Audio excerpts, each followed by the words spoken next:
બરફની આંધીને તાપમાન -15 degree, oxygen level ઘટીને 60 થયું છતાં સુરતીએ લેહનું 6250 મીટર ઊંચું શિખર સર કર્યું.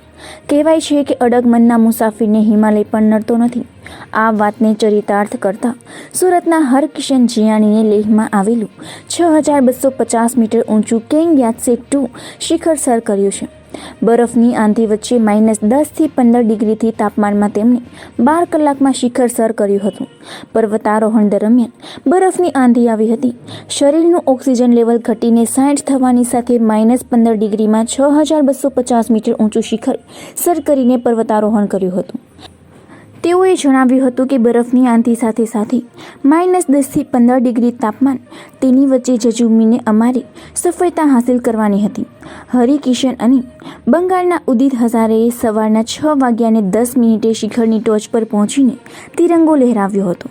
આરોહણ અવરોહણ માટે તેમને કુલ 12 કલાકનો સમય લાગ્યો હતો.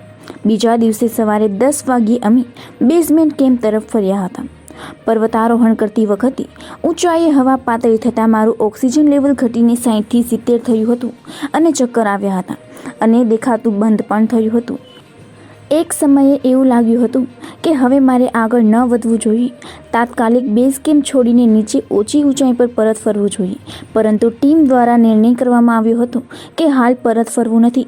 સામાન્ય ટ્રીટમેન્ટ કરી અને 4 વાગ્યા સુધી રાહ જોઈ હતી. બાદમાં ઓક્સિજન લેવલ 81 સુધી થઈ જતાં આગળ જવાનો નિર્ણય કર્યો હતો. ખૂબ જ વિકટ સ્થિતિ, ખરાબ હવામાન, બરફવર્ષા હોવા છતાં આરોહણ જારી રાખી આ સફળતા પ્રાપ્ત કરવામાં આવી હતી.